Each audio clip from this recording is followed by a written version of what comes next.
Baik, bismillahirrahmanirrahim. Alhamdulillahirabbil alamin wassalatu wassalamu ala asyrafil anbiya'i wal mursalin wa ala alihi washabbihi ajma'in. Alhamdulillah, hari ini 12 Februari 2022 kita diberi lagi kesempatan untuk berada di segmen momen buku. Okey, jadi pertamanya terima kasih kepada pihak pengajar kerana telah menjemput saya. Dan seterusnya terima kasih kepada warga Alam Maya yang masih setia bersama kita, walaupun kita tahu hari Minggu ni adalah hari bersama dengan keluarga lah, tapi anda masih lagi tetap setia bersama dengan kita pada hari ini, insyaAllah untuk mengambil ilmu dan input yang bermanfaat, insyaAllah. Jadi kepada penonton, bolehlah like dan share live kita pada hari ini. Boleh share pada hari ini dan kepada penonton juga boleh komen sama ada jelas ataupun tidak dan dari mana anda bersiaran. Okay, baik, sebelum saya terlupa, saya nak memaklumkan bahawa kita juga bersiaran di page Aspirasi Pasir Mas. Dan ini adalah live kita hari ini adalah kerjasama antara projek anak muda Islam PAMI, Yayasan Amal Malaysia dan wilayah Villa Mawaddah dan Aspirasi Pasir Mas. Maafkan saya. Okay, baik, insyaAllah hari ini kita akan mengupas satu buku yang bagi saya sangat istimewa, iaitu Diary Abah, tulisan Dr. Hasrizal Abdul Jamil. Jadi sebelum tu, jadi dengan penuh takzimlah saya memperkenalkan ataupun mengalu-alukan kehadiran panel jemputan kita pada hari ini, iaitu saudara Badrul Izzat. Jadi saya mempersilakan saudara Izzat untuk memperkenalkan diri. Assalamualaikum warahmatullahi wabarakatuh. Boleh tanya suara jelas ke? Boleh komen dekat bawah tu ataupun moderator sendiri yang respon berkaitan dengan suara. Okey.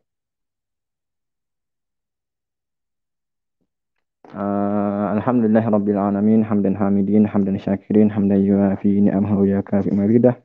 Ya Rabbana lakal hamdu kama yanbaghi li jalali wajhika wa azim sultanik. Rabbi shrah li sadri wa yassir li amri wahlul 'uqdatam min lisani yafqahu qawli, amma ba'd.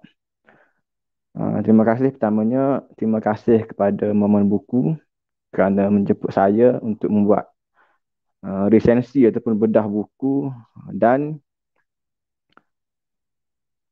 saya kira tak layak untuk berada di ruangan ini, di pentas ini, tapi tak apalah jemputan. Dan pertamanya saya kira saya perlu memberikan kredit ataupun perhargaan yang tinggi kepada Momen Buku sebab konsisten buat perkara ni dalam membukukan masyarakat. Dan juga ada komen yang katakan jelas, Alhamdulillah. Konsisten Momen Buku buat resensi dengan jemputan penulis-penulis dan juga pembedah-pembedah buku sebelum ni. Ini satu kredit yang saya kira sangat besar, wajar diberikan kepada Momen Buku dan juga tim lah. Asalnya, jadi sebelum tu saya nama Ahmad Badrul Izzat Muhammad Nawrudi, asal dari Kok Lanas, Kelantan, Kota Baru, Kelantan. Sebelum ni belajar di kuis dalam jurusan Ijazah Sarjana Muda Kewangan Islam Takaful, dan sekarang ni bertugas di Yayasan Amal Kewangan Terengganu dalam menjayakan Villa Mawaddah, program Villa Mawaddah. Jadi itulah sedikit sebanyak untuk pengenalan yang saya kira yang perlu saya sebut dalam pusingan pertama ni. Saya serahkan balik pada moderator.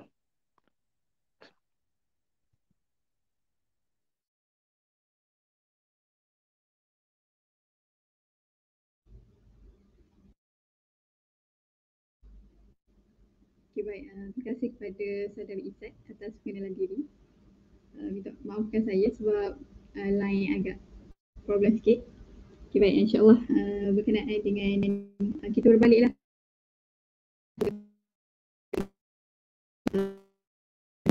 Kisah seorang bapa ataupun abah Walid, Abi dan sebagainya lah yang membawa erti seorang bapa. Jadi seperti yang kita tahu, seorang bapa ni memainkan peranan yang sangat penting dalam institusi keluarga. Okey, jadi seperti yang kita tahu juga, ibu bapa ni merupakan kunci syurga lah kepada kita, kepada seorang anak kan. Jadi orang kata kata anak kunci untuk kita nak pergi syurga, gitu. Jadi ada satu hadis lah, Abu Darda mengatakan bahawa ibu bapa ni adalah jalan tengah untuk ke syurga. Jadi terpulanglah kepada anak sama ada dia nak sia-siakan ataupun nak memeliharanya. Jadi untuk itu jadi seseorang kita lah, khususnya sebagai seorang mungkin seorang bapa kan, seorang suami ataupun bapa perlulah menjadi bapa yang berfungsi, bapa yang membawa erti sebagai bapa yang sebenar-benarnya. Jadi perlulah kepada panduan ataupun guideline daripada alim ulama ataupun para pengkaji yang mengkaji tentang kebapaan. Okey. Jadi oleh itulah jadi hari ini kita bawakan segmen buku dari Abah ni untuk kita kupas dengan lebih lanjut insya-Allah. Jadi seperti yang kita tahulah, terlalu banyak cabaran yang dihadapi oleh seorang bapa untuk nak membesarkan anak-anak. Jadi melalui tontonan saya lah di YouTube Dr. Hasrizal, beliau mengatakan bahawa 5 ke 10 tahun yang lalu dia kata kurangnya catatan yang boleh membantu seseorang bapa ni menyelesaikan masalah ataupun cabaran-cabaran yang dihadapi dalam mendidik anak. Jadi dekat situlah timbulnya kesedaran ataupun inisiatif daripada Dr. Hasrizal sendiri untuk membukukan buku Diary Abah ni. Okey. Jadi dan buku ni jugalah sedikit daripada saya. Buku ni adalah berdasarkan kepada pengalaman Dr. Hasrizal sendiri dalam mendidik anak-anak. Seperti kita tahu kan, Dr. Hasrizal ni dia menetap di Finland sebelum ni dan sekarang ni berada di Ireland lah. Jadi komuniti masyarakat ini adalah masyarakat barat, bukan masyarakat Muslim lah. Okay, jadi itulah timbulnya cabaran apabila apabila nak membesarkan anak-anak yang berada dalam komuniti masyarakat barat. Macam mana nak berhadapan dengan anak-anak ataupun kawan-kawan lain yang berlainan agama. Okey, jadi insya-Allah. Jadi di Malaysia pun tak kuranglah kita punya cabarannya kan. Jadi buku ni pun Dr. Hasrizal kupaskan tentang solusi yang boleh macam mana nak kendalikan ataupun nak deal dengan situasi yang mencabar bagi seorang bapa. Jadi insyaAllah kita ada panel hari ni, maaf panjang. Jadi insyaAllah saya nak bertanyalah sedikit kepada panel saudara Izzat. Mungkin boleh kupas sedikit lah tentang desain buku kita, macam mana cover dia ataupun ketebalan dan sebagainya. Dipersilakan. Okey, terima kasih pada moderator. Untuk buku ni, saya kira agak tebal lah, tapi dengan penyampaian yang agak santai dan kalau siapa-siapa yang membaca buku-buku Ustaz Hasrizal, dia akan tengok bagaimana Ustaz Hasrizal mengolah buku dengan bahasa yang mudah. Cumanya yang menariknya kebanyakan buku-buku Ustaz Hasrizal termasuk buku ni menggunakan bullet paper ataupun kertas kuning. Dan biasa untuk tak tahulah bergantung pada orang macam dia minat baca buku style kulit kuning ke atau kertas kuning ke ataupun kertas kulit putih. Pada saya sendiri saya minat cenderung untuk kertas kuning yang kata kasar dia sedikit kasar dan memudahkan untuk membelek. Itu berkaitan dengan fizikal buku lah dan pada design pun kalau tengok Ustaz Hasrizal designer lah letak gambar Ustaz Hasrizal depan dengan diary Abah. Bawah publication Khalifah Education Foundation. Ini mungkin kali pertama yang buku Ustaz Hasrizal dikeluarkan oleh publication ni. Saya rasa sebelum-sebelum ni Jejak Tarbiyah Iman Publication yang yang print buku-buku Ustaz Hasrizal. Dan muka surat buku ni 300 Mana muka surat? Dia dalam buku ni dia 386 untuk menceritakan berkaitan dengan isi buku ni. Dan selebihnya hingga 387 hingga 392 menceritakan berkaitan dengan mengenai penulis dan hasil hasil tangan Ustaz Hasrizal itu sendiri. Jadi sebelum kita tengok pada tu ya soalan moderator tak berkaitan dengan jenis buku dan agak tebal.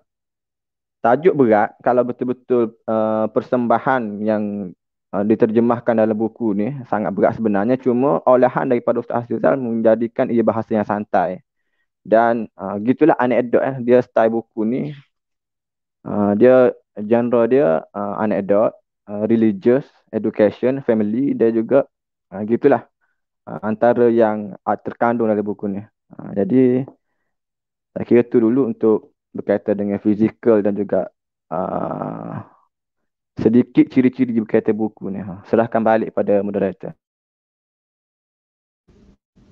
Baik, terima kasih pada saudara Izzat atas penerangan. Di buku tu saya kira sangat tebal lah. Tapi insyaAllah bagi seorang buat buku tu mampulah nak habiskan dalam masa yang singkat, insyaAllah. Jadi untuk soalan seterusnya ni mungkin saudara Izzat boleh terangkan berkenaan dengan tema yang di diketengahkan dalam buku tu, ataupun mungkin boleh share berkenaan dengan isi dan sinopsis sekali lah. Silakan. Okey, terima kasih moderator. Sebelum kita bercakap, kita nak kecek pasal kecek Kelantan lah deh. Sebab momo buku ni setahu saya dari Kelantan lah. Sebelum saya pilih buku ni, saya ingat daripada apa ni, momo buku kontak saya boleh 12 tahun lepas. Lama lah saya nak bagi jawapan tu. Uh, 2 minggu saya bagi jawapan. Saya tangguh untuk menerima tawaran ni.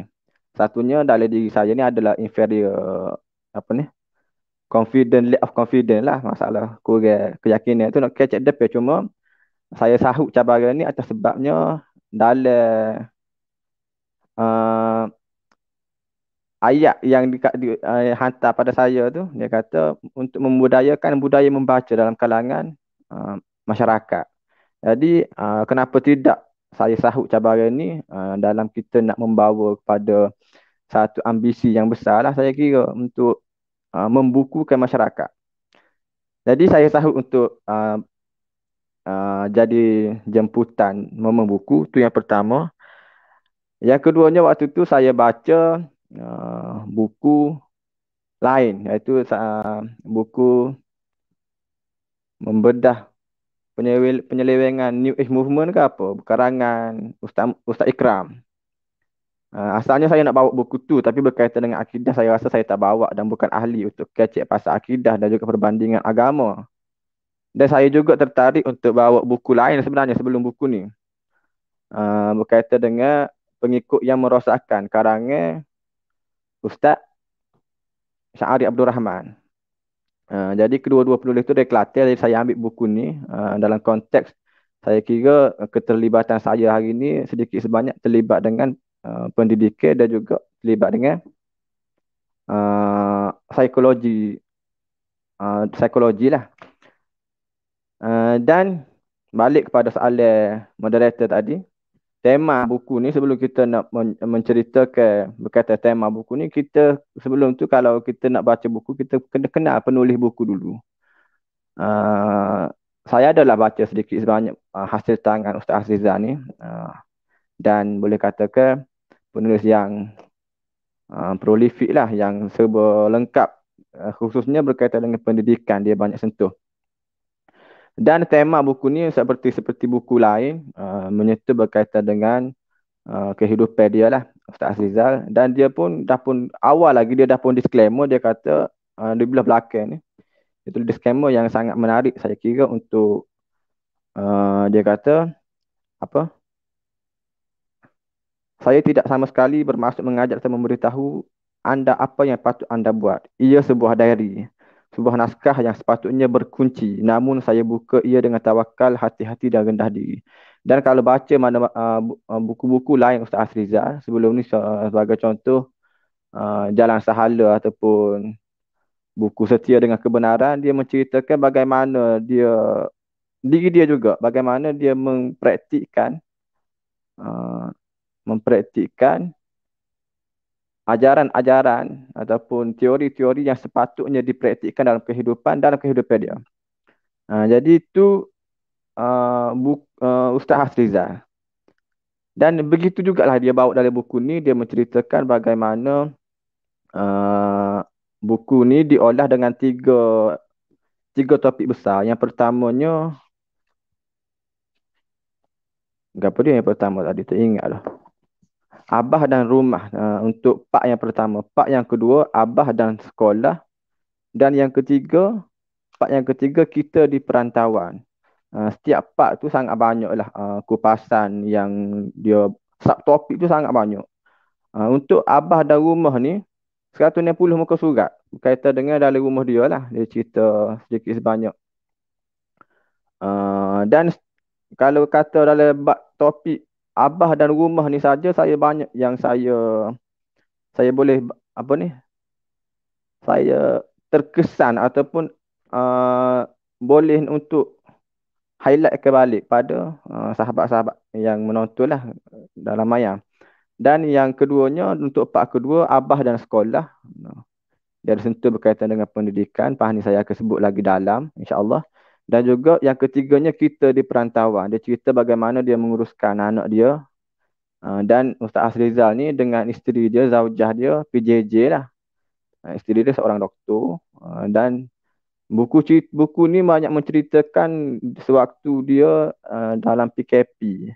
Dia terpaksa menguruskan anak dia berseorangan dengan isteri dia ni, bini dia ni. Zaujah dia ni kena bertungkus lumus untuk menguruskan COVID di Finland. Untuk tadi moderator ada sebut yang apa ni, Ustaz Azizal ni dulu kat Finland, sekarang ni Ireland, terbalik. Dia dulu Ireland, lepas tu dia berpindah ke Finland sekarang ni. Kalau tengok pada rujuk pada buku ni lah, dia ayat gitu. Jadi itulah tema buku. Saya baru cerita, tema bukunya, saya genre dia tadilah edukasi, pendidikan, kekeluargaan, parenting, lepas tu religious, keagamaan. Dan juga dia banyak sentuh juga berkaitan dengan, pada saya adalah sudut pandang. Dan bila kita kecek pasal anekdot ni, dia tak boleh lari daripada pemikiran, bagaimana mentafsirkan kehidupan. Itu style buku anekdot. Jadi itulah, kalau saya boleh olah sedikit sebanyak berkaitan dengan tema dan pembahagian buku ni, gitulah. Saya serahkan balik pada moderator.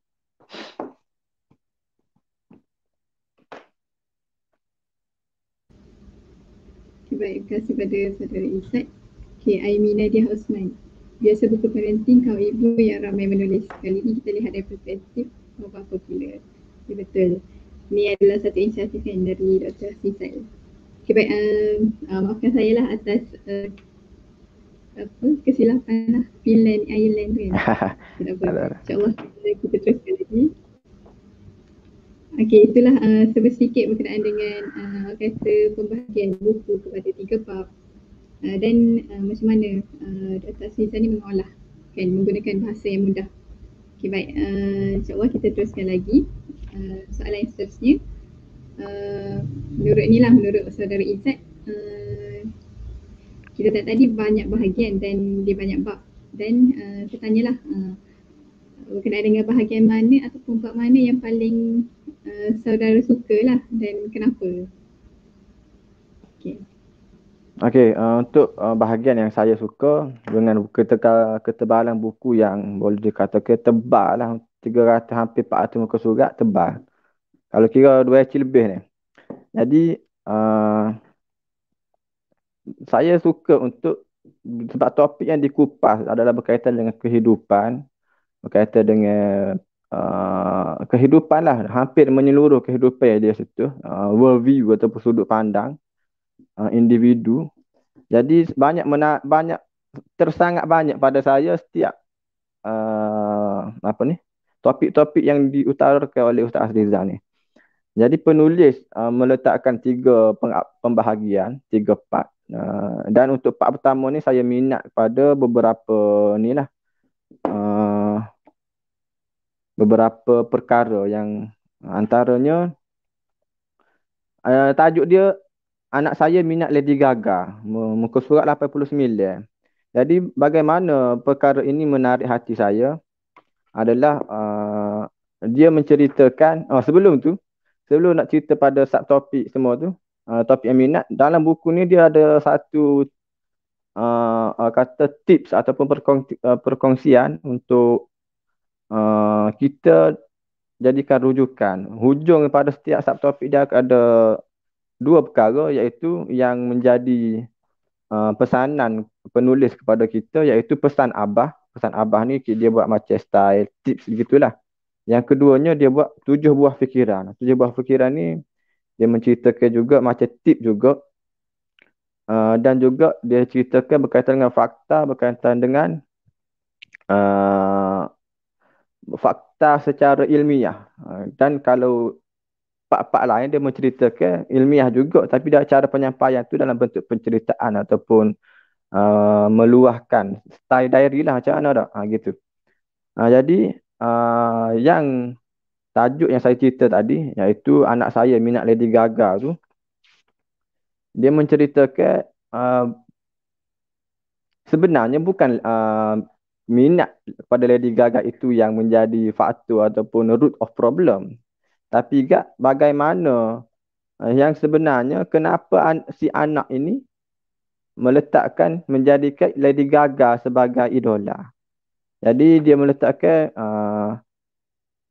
siapa ke dalam perbincangan ni, yang menariknya saya tak silah kupas berkaitan kenapa minat dia, sejauh mana kecenderungan minat tu. Cumanya dia cerita balik 3 persoalan utama kepada budak tu, kepada si anak. Seorang ibu tanya dia berkaitan dengan masalah anak dia ni lah, minat Lady Gaga.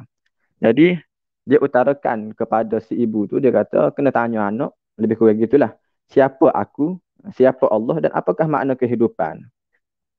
Jadi ini balik kepada persoalan tadi, ia merujuk kepada jawapan yang dibawa oleh Ustaz Azrizal ini kepada falsafah kehidupan itu sendiri. Ini yang perlu balik kepada permasalahan tadi. Bukan kata minat pada Lady Gaga tu yang perlu diatasi, tapi bagaimana si anak itu menterjemahkan kehidupan sebagai hamba Allah. Itu yang back kepada asas, back to basic. Root of problem is about akidah tak? Jadi tu. Yang keduanya, jawapan bagi 3 tadi, siapa aku, kita mestilah jawab hamba Allah. Lepas tu siapa Allah, Tuhan pencipta tak? Dan apakah makna kehidupan adalah untuk perhambaan. Jadi balik kepada lepas pada dia cerita benda ni, dia pun adalah buat habis pada topik tu, dia ada buat 7 buah fikiran. 7 buah fikiran ni dia meletakkan bahawa ibu bapa perlulah membezakan antara masalah besar, masalah kecil. Maksudnya minat Lady Gaga tu pada dia adalah salah terjemahnya ibu bapa kepada permasalahan anak. Hakikatnya si anak bermasalah pada foundation tu lagi. Bukannya bermasalah pada idol yang dia akak tu. Jadi yang seterusnya banyak jadi pulaknya. Topik ni saya minat, saya menarik untuk saya olah sebabnya dia menceritakan dalam topik ni adalah berkaitan dengan sistem kepercayaan, dan dia beri contoh juga. Satu, dia pecah kepada 3, sistem kepercayaan, sistem fikir dan lihat, dan sistem nilai. Jadi dia menyatakan pendidikan agama mesti dicerakinkan dengan 3 benda ni. Jadi dalam banyak-banyak ni dia beri situasi, contoh dia bagi situasi, jom kita berdoa, Allah pasti membantu. Ini dipecahkan kepada sistem kepercayaan. Lepas tu dia letakkan pula apakah tujuan kita bersekolah. Untuk ni dia kata dia letakkan dalam pandangan hidup. Maksudnya bagaimana anak kecek Fasan ini biasanya untuk golongan inilah yang bersekolah lah. Jadi pandangan hidup macam mana yang diterjemahkan oleh anak pada dia utarakan kepada penjaga lah. Dan juga yang last sekali dia bagi situasi dua pertembungan antara satunya nak basuh kereta ayah dan juga solat. Jadi dia pun kata kita lepas solat kita baru basuh kereta. Maksudnya bagaimana seorang anak menilai dua kepentingan untuk diutamakan.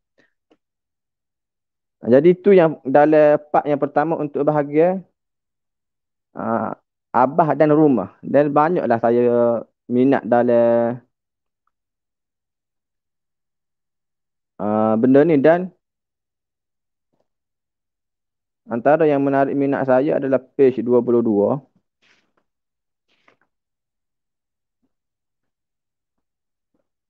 Saya dah sebut tadi disclaimer awal daripada penulis bahawa ianya sepatutnya terkunci, tapi dia bawa juga adalah untuk sebagai panduan, dan bagaimana penulis menggunakan bahasa yang baik dan rendah dirinya. Dia kata namun saya buka ia dengan tawakal, hati-hati dan rendah diri. Kenapa? Kerana berkaitan dengan macam family parenting ini, untuk orang lelaki dia melihat perkara ini sebagai benda yang tabu ataupun disisihkan, tak utama. Berbincang mengenai parenting, berbincang mengenai family, seakan-akan ia tak gentleman lah. Runtuhnya maskulin lah, gitulah untuk definisi lelaki ni.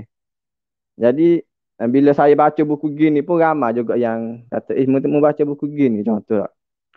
Jadi itulah antara yang terkedepan menceritakan benda-benda gini, penulis-penulis tempatan warga negara kita adalah Ustaz Azrizal lah. Dan untuk part yang kedua, terabur sikit oleh saya ni. Macam gugup sikit lah apa. Mungkin sebab stage besar kot.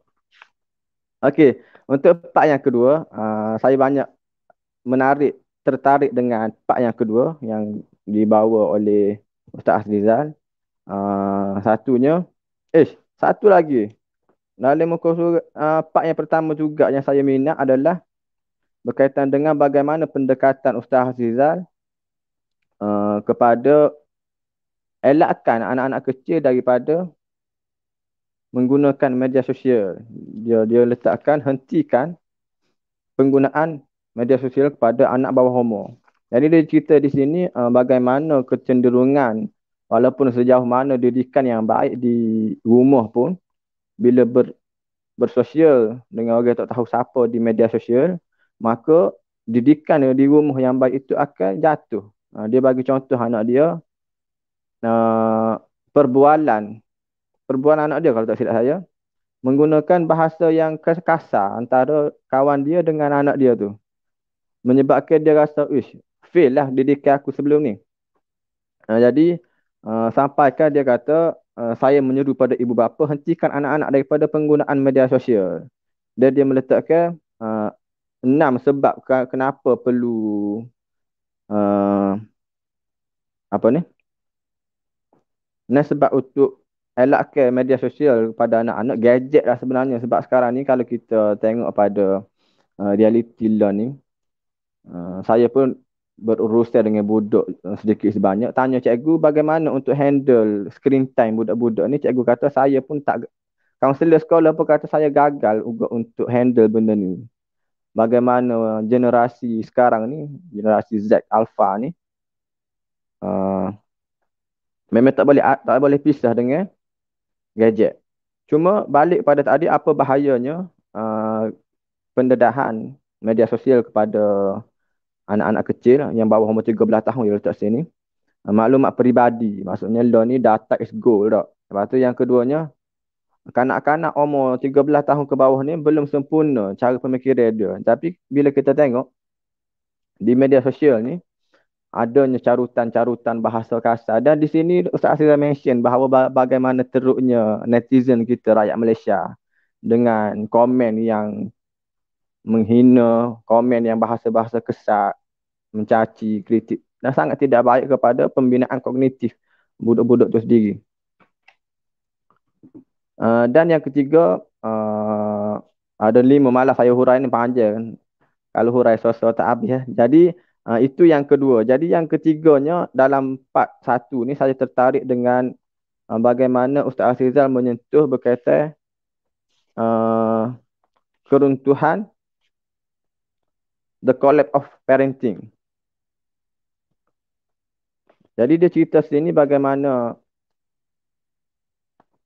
Ustaz Azizal menceritakan situasi bagaimana hari ini seorang bapa, seorang ibu bapa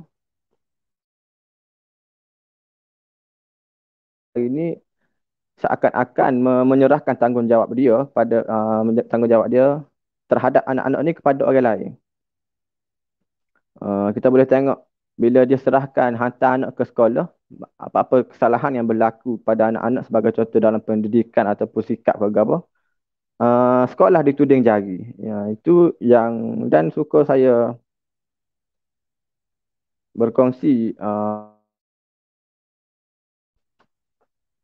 apa ni pengalaman sedikit sebanyak kalau kita tengok pada hari ini gitulah. Sebagai contoh bila ada juga dalam sentuh dalam buku ni bahagian ketiga tapi nak sentuh dah bawah. Dia sentuh bagaimana kekok kecik Kelantan. Jadi rasa kurang ni sikit. Jadi bila kita berbicara mengenai the collapse of parenting, kita boleh tengok bagaimana hari ini ramai ibu-ibu muda, pasangan-pasangan muda kahwin atas sebab wallahualam kita tak naklah menghukum, tapi persediaan kalau kita tengok kenalan kita yang berkahwin itu sangatlah rendah. Jadi disebabkan itu kita perlu menanam rasa kebimbangan saya sebab golongan-golongan yang bermudah-mudahan dalam urusan kahwin ini awalnya dia hantar pada nasli waktu kecil ataupun diabaikan terus tanggungjawab dan antara sebab juga saya bawa buku ni adalah mungkin untuk memberi membuka balik apa ni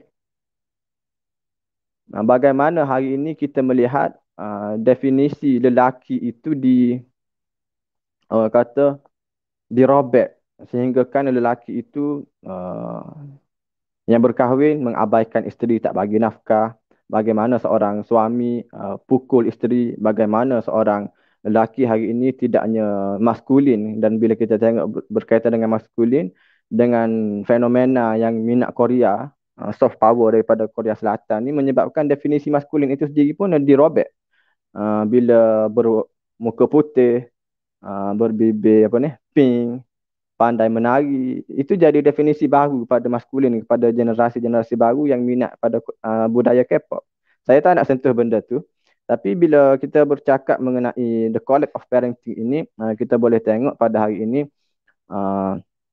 bagaimana budak-budak tidak diletakkan pada tempat yang sepatutnya sewaktu masih kecil. Sebagai contoh dengan budaya masih kecil, dan Ustaz Azizal banyak menggunakan bagaimana untuk mengukur tahap tata kelola budak-budak ni dengan penggunaan bahasa dia. Kalau kita tengok bahasa-bahasa budak ni sangat kritikal hari ni. Dan itulah. Dan saya suka kongsi pengalaman kat sini. Di Villa Mawadah ni saya tugas sebagai tenaga kerja lah. Jadi pendidik juga. Bila ibu bapa yang datang, dia akan bagi, Ustaz, anak saya bermasalah. Untuk sini lah panggil Ustaz. Kalau kat luar tak layak lah panggil saya Ustaz. Dia kata anak saya bermasalah.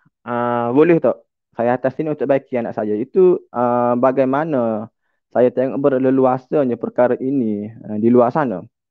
Jadi itu jugalah yang menjadikan saya tertarik dengan untuk bedah buku ni. Dan yang seterusnya dalam part pertama menceritakan berkaitan dengan pedofilia ataupun pendedahan dan seks pada budak-budak lah. Dan buku ni banyak menyentuh juga sex education untuk ibu-ibu dan ayah-ayah. Kalau kita tengok fenomena cerai sekarang ni yang trend yang sangat tinggi menyebabkan pasangan-pasangan ataupun ibu tunggal ni berkahwin lain, dan rata-rata yang kahwin lain itu berlaku kes pedofilia. Kalau kita tengok pada dada-dada akhbar ataupun di televisyen. Dan tajuk dia jenayah pedofilia, sudah bersediakah kita, yang persoalan yang dibangkitkan oleh Ustaz Hafizal. Dalam kita tengok pada sex grooming yang sangat berlaku banyak pada hari ini, mana-mana pun benda ini banyak berlaku, sama ada institusi keagamaan, pondok, tahfiz juga berlaku dengan benda ni, bagaimana berlakunya haruan makan anak. Dan juga dengan kehadiran gadget yang kita tak kenal siapa yang kita berurusan ini, Ustaz Rizal banyak sentuh dalam buku ni bagaimana berhati-hati dengan gadget, kerana ianya akan membawa kepada sex grooming, ataupun bagaimana dia menceritakan peristiwa seorang pelajar seorang mahasiswa Malaysia yang mempunyai 41 juta keping gambar kanak-kanak, yang kes berlaku pada tahun 2015, dan itu adalah kes, hanya beberapa kes yang diutarakan oleh Ustaz Hafizah dalam ni. Sangat baik untuk kita melihat pada kerangka sejauh mana kesedaran pendidikan seks dalam kalangan masyarakat kita hari ini, yang juga dipandang sinis ataupun dipandang tabu oleh masyarakat kita berkaitan dengan pendidikan seks. Dan juga dalam part ni Ustaz Hafizal memberikan beberapa tips, iaitu antaranya bagaimana ibu bapa melindungi anak-anak dari pedofilia, bagaimana pihak nasri atau sekolah melindungi kanak-kanak dari pedofilia, dan itulah yang tips-tips yang begitu banyak, dan saya recommend untuk baca sendirilah. Kalau nak baca tips ni, sangat banyak tips, walaupun buku ni anekdot, namun ianya banyak tips yang bermanfaat untuk kehidupan. Saya rasa saya kecek sogen. Jadi nak tanya pendengar Maya, dengar peher saya kecek gap, saya syok sendiri ni. Ada ni tak komen. Sebab banyak lagi saya nak sentuh berkaitan dengan untuk perkahwinan. Ni kita masuk. Malu ya serah.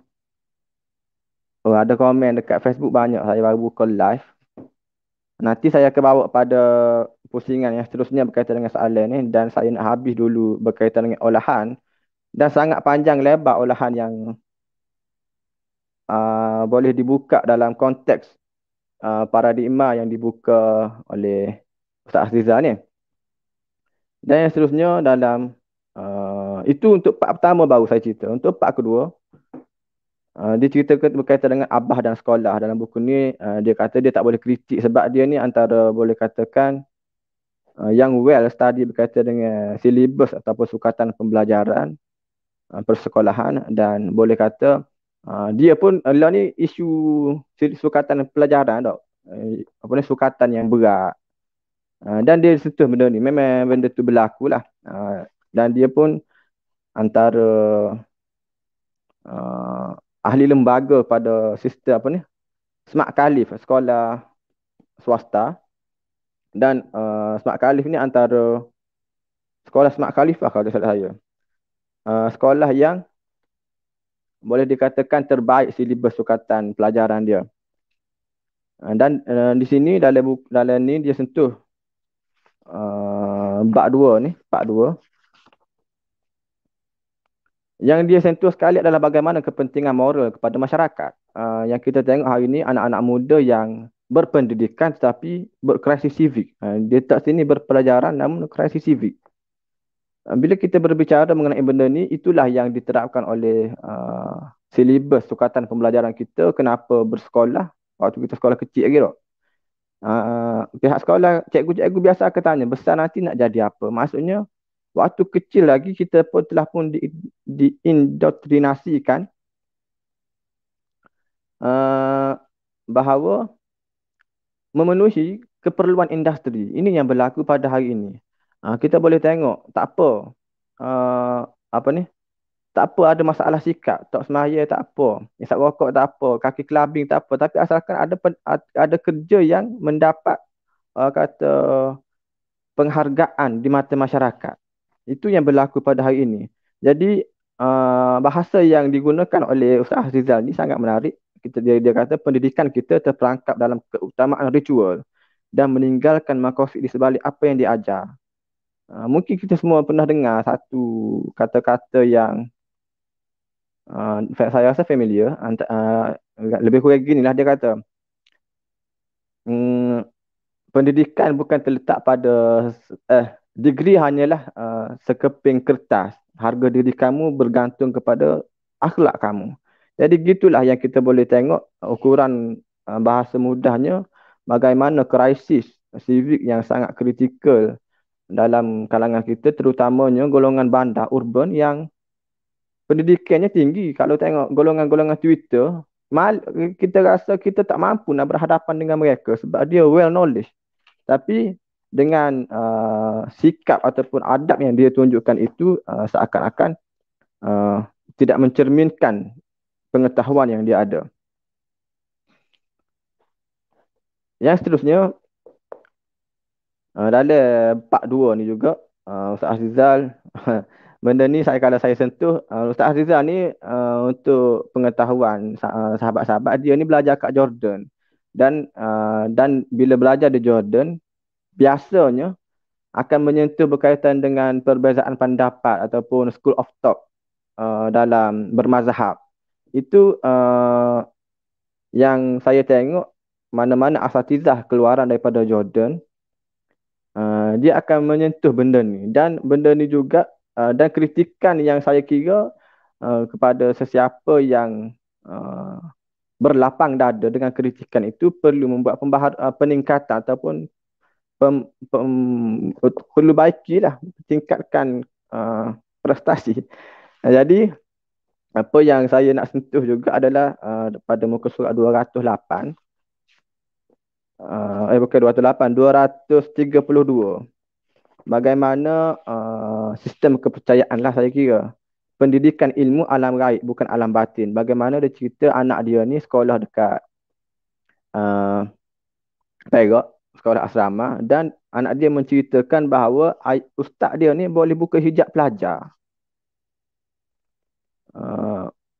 Sampai dia nampak boleh nampak alam gaib. Jadi dia pun terdiam dengan benda ni, dan beliau pun mengatakan bahawa alam gaib ni hanya Allah yang tahu, Nabi pun tak tahu, kita lebih kurang. Jadi kalau tengok hari ni banyak yang viral 2-3 hari ni pun gagal pertembungan asatizah antara aliran Asy'ariyah dengan yang klaim Salafi itu pun berkaitan dengan benda ni. Bagaimana kepercayaan itu didefinisikan dalam kerangka kehidupan Islam. Cumanya dia pun maklum pada anak dia bahawa jangan percayalah kalau ada asatizah serbai bersama mana pun, jubah labuh mana pun, bahasa Kelantan. Kalau kata boleh tengok masa depan, boleh tengok alam gaib, itu adalah bahawa fahaman yang menyimpang. Kerana berkaitan dengan alam gaib ni hak mutlak Allah Ta'ala. Jadi itulah dia tegur anak dia berkaitan dengan antara pendidikan ilmu alam gaib bukan alam batin. Yang seterusnya yang dalam part kedua ni juga yang dikupas oleh juga kritikan kepada masyarakat. Saya kira buku ni sangat menjentik, ataupun kalau yang hati tak kering, tak kental dengan budaya yang diamalkan oleh masyarakat, dia akan rasa sentak. Dan itulah kalau tengok buku-buku Sa'azizah yang lain pun, cara dia menyentapkan pembaca lah dengan kata tradisi yang diamalkan secara turun-temurun. Sebagai contoh pada part 2 juga, Abah dan Sekolah ini, Ustaz Rizal sentuh sekolah agama bukan hospital.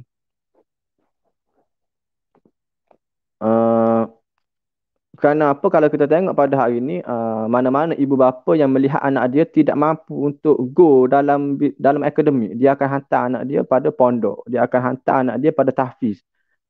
Seakan-akan institusi keagamaan itu escapism kepada permasalahan yang berlaku pada hari ini. Jadi disebabkan individu-individu yang telah pun bermasalah masuk ke tempat-tempat begini, maka kita tengok banyaklah berlaku uh, masalah-masalah yang akan merosakkan nama Islam tu sendiri. Sebagai contoh, kalau kita tengok ialah hari ini dengan Facebook yang selalu berlegar, dan saya rasa dan Facebook saya pun, algoritma Facebook telah pun agenda setting dia nampak pada membawa khilaf antara pertembungan dua aliran ni lah. Cumanya bagaimana setengah orang kampung nampak bahawa agama itu seakan magis, ataupun okey, contoh amalan yang dilakukan oleh ibu-ibu kat kampung ke apa ke, yang cara-cara lama lah. Law ni pun praktik lagi. Bila nak periksa ke ataupun apa-apa, periksa lah biasanya interview ke, minta ustaz mai ajak ke apa. Maksudnya dia tidak memberi penekanan kepada anak dia supaya membuat persediaan awal, supaya well study untuk berhadapan dengan peperiksaan. Bagaimana kalau baca buku Ustaz Rizal ada juga sentuh dalam ni, bagaimana keseimbangan antara sunnatullah dengan syariatullah. Itu sangat perlu. Sebagai contoh, bagaimana kita tidak menafikan bahawa adanya apa ni, mungkin ada keberkatan dengan doa orang bertakwa, orang yang beriman, untuk membantu kita dalam kehidupan Allah. Dengan asbab doa dia tu, Allah memudahkan urusan kehidupan kita. Tapi kenalah seimbang antara usaha kita bagaimana. Bagaimana sebelum ni berlaku apa, Ustaz Kazim Elias dengan Dr. Rafidah Hanim ke apa, yang berkaitan dengan minum air teh tu, yang kata minum banyak mana pun kalau tak mengamalkan gaya hidup sihat, sakit juga. Jadi itulah yang menjadi perhitungan sewajarnya kepada cara hidup Islam yang sepatutnya. Dan ni moderator mungkin tertanya-tanya kenapa berfikir dengan hati, berperasaan dengan akal ini. Bila baca keseluruhan pemikiran yang diutarakan ataupun luahan Ustaz Azizal ini, kita akan nampak bahawa terbukanya minda kita, terbukanya hati kita perlu ada untuk mendapat satu kebenaran walaupun ianya pahit. Gitulah. Dan juga dan ialah kritikan dianya gitulah. Golongan-golongan yang tidak mampu ke dalam pendidikan dengan lemahnya fizik, sains, matematik bagai tu, dia dihantar pada institusi atau ke pondok tahfiz, menyebabkan pondok-pondok dan tahfiz-tahfiz ini dipenuhi dengan individu-individu yang bermasalah, menjadikan orang yang kurang berkualiti, gitulah bahasa kasarnya, kurang berkualiti, memegang tampuk kepercayaan masyarakat dalam kehidupan beragama dengan memberikan, sampai satu masa bila dia habis belajar dengan masalah sikap, masalah nilai dari awal lagi, menjadikan keluarnya fatwa-fatwa, jawapan-jawapan yang karut kepada masyarakat. Jadi inilah natijah kepada bila meletakkan, dia letak sini sekolah agama bukan hospital, gitu. Kerana agama bukan satu keajaiban tanpa usaha. Mungkin dia nak cerita konsep tawakal yang menyeleweng lah kot. Dan yang seterusnya, Ustaz Azizal, bab yang seterusnya sahaja, dia menceritakan bagaimana, ni banyak topik yang saya kupas ni, semua sahabat-sahabat yang mendengar secara live tu, saya cerita ni yang saya tertarik dalam buku ni sangat banyak. Sebab ianya melibatkan world view ataupun sudut pandang kehidupan. Dan dia juga letak sini strategi menukar subjek yang membosankan jadi menyeronokkan. Kalau kita tengok hari ni, PDPR hari ni, budak-budak pakatan segi sekolah. Di tempat saya ni, di Kijal, Kemamen, sampai ke AJK Masjid buat pengumuman kepada ahli Qaryah supaya suruh anak-anak pergi sekolah lepas saja boleh bersekolah secara fizikal. Itu sangat menunjukkan kehadiran sekolah sangat kritikal. Kerana apa kehadiran kritikal? Kerana budak ni tak nampak, tak ada perkara yang menghiburkan, yang menggembirakan dalam konsep pembelajaran di sekolah. Jadi dia utarakan di sini adalah bahasa mudahnya teacher center dengan learner center, ataupun one way communication ataupun two way communication lah. Bagaimana kalau hari ni kita belajar di sekolah arus perdana sekolah kerajaan ataupun sekolah-sekolah lain. Biasanya cikgu duk bebas sore, apa saya duk buat lah ni lah. Kecek sore dak. Budak-budak tak tahu adakah faham, tidur ke apa ke. Itu yang berlaku untuk yang menyebabkan budak kurang minat untuk bersekolah. Jadi dia buatlah sini 3 tips untuk mengatasi masalah ini yang dipraktikkan oleh sistem sekolah khalifah. Yang pertamanya active learning, mungkin ada game fun learning, dia kata game yang bersesuaian, mewujudkan diskusi berkumpulan dan simulasi. Dia mengutarakan hujah ni sebabnya anak dia kata soal apa ni subjek Usuluddin payah dia kata. Jadi dia pun ceritalah benda ni. Dan dalam menterjemahkan Usuluddin kepada anak dia, dia bagi pendapat bahawa dia bagi contoh tak. Kenapa tidak menjadikan subjek Usuluddin ini sebagai subjek yang praktikal, sebagai contoh melawat hospital, berbual dengan pesakit dan ibu bapa. Dan melihat bahawa jawapan kepada pesakit-pesakit ini sejauh mana kebergantungan pesakit kepada Allah Subhanahu Wa Taala. Jadi yang keduanya, bagaimana inquiry learning yang perlu dipraktikkan oleh guru-guru. Benda ni saya tak tahu dah sejauh mana dibelajar ataupun oleh di institusi ataupun maktab-maktab IPG di negara kita, dan juga contextual learning. Inquiry learning ni bagaimana seorang guru perlu meletakkan bahawa budak itu ingin tahu. Sebagai contoh, bila budak tanya soalan, dia tak bagi jawapan tu. Dia tanya balik soalan budak tu supaya budak tu berfikir. Dan juga yang terusnya, contextual learning ni berkaitan dengan membawa buat pelajar lawatan sambil lawatan berinformasi lah kiranya. Ini berkaitan dengan komentar Ustaz Azrizal kepada sistem pendidikan yang kurang menyeronokkan. Dan itulah kita perlu bimbang pada hari ini, kerana kalau kita tengok pada mana-mana, budak hari ini bila sebab dia banyak screen time, bila tanya dia nak jadi apa, nak jadi gamers. Bila tanya cita-cita apa, nak jadi YouTubers, nak jadi TikTokers. Kerana benda-benda itu mendapat pulangan yang lumayan lah ni. Jadi mereka generasi alfa yang baru ni, yang darjah 3, darjah 4 sekolah rendah lah ni, tidak nampak akan kepentingan ilmu. Dia kata belajar sungguh-sungguh pun agak apa, orang lain biasa-biasa pun dapat income yang sangat mahal, yang sangat banyak. Kalau Kelantan juga, siapa tak kenal West Selama, siapa tak kenal siapa Jas Suzuran contohnya. Konten-konten yang agak merapu, tapi YouTuber, siapa lagi? Alif Irfan.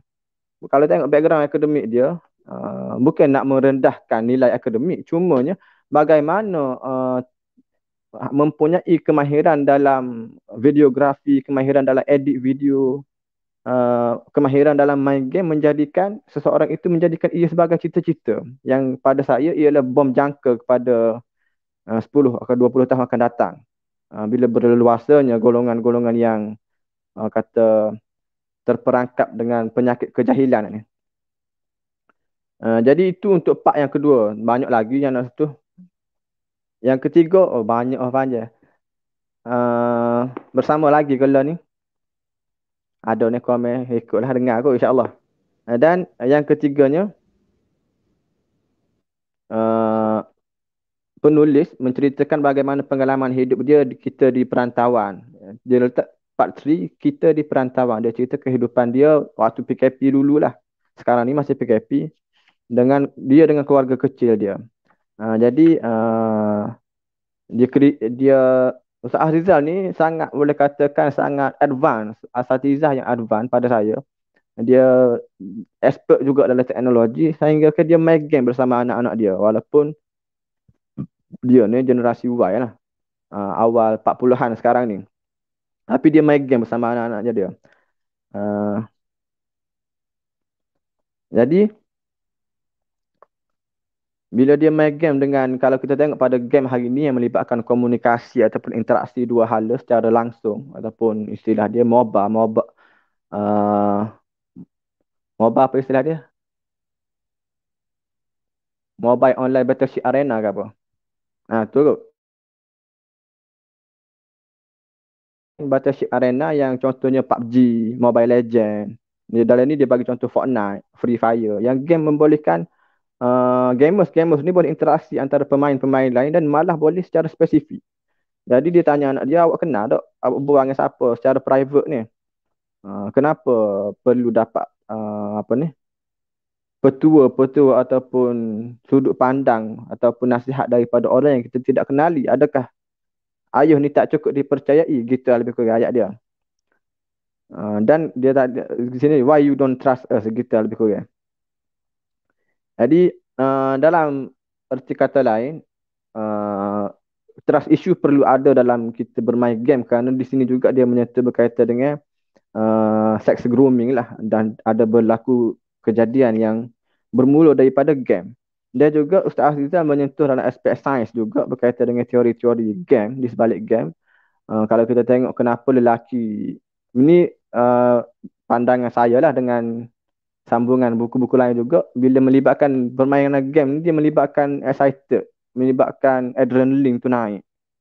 Bila adrenaline naik ni, kata orang lelaki ni minat kepada perkara-perkara yang apa ni, penuh tanda tanya, penuh semangat gitu tak. Dan juga dalam kata lain, betul ke saya sebab ada budak sains saya rasa tengok ni, melibatkan testosteron ataupun hormon lelaki, walaupun ianya adalah situasi yang wujud dengan artificial ataupun ciptaan, tapi benda tu akan merancakkan keluaran hormon-hormon ataupun bahan-bahan dalam badan lah, gitu.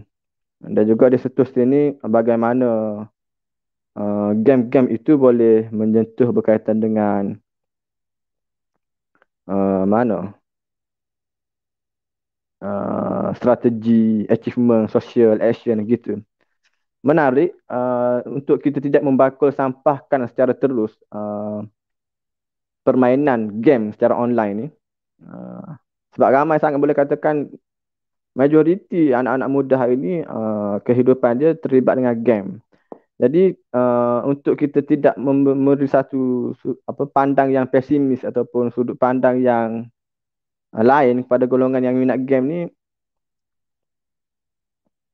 kena ambil sudut pandang yang positif juga bagaimana game itu memberi feedback kepada beri kebaikan kepada pemain-pemain.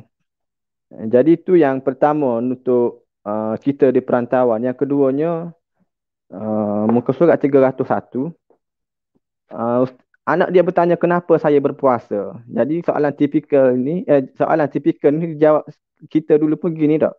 Sebab kita nak merasai bagaimana kesusahan orang miskin di negara lain ataupun negara kita. Di Syria, Palestin, Rohingya, Yaman, Oman, negara-negara miskin tak.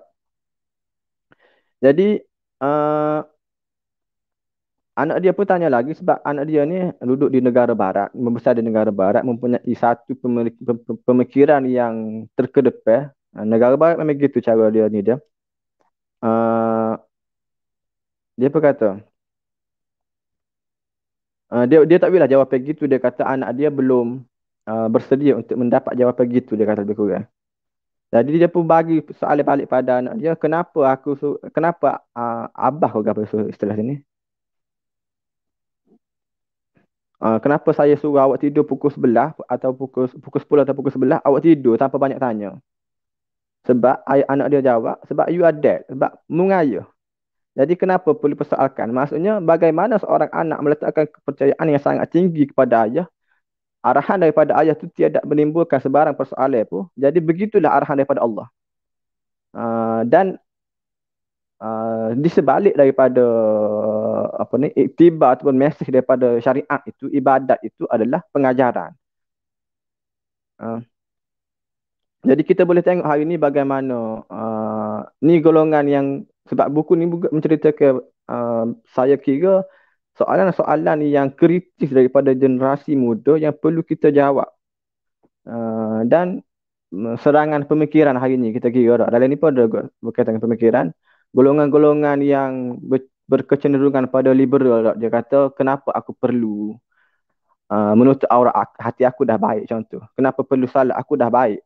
Padahal dia kata perbincangan pasal maqasid syariat. Dia kata apa? Sungguhnya solat itu mencegah daripada melakukan perbuatan mungkar. Dia kata kenapa aku perlu solat sedangkan aku dah pun tak buat perkara mungkar.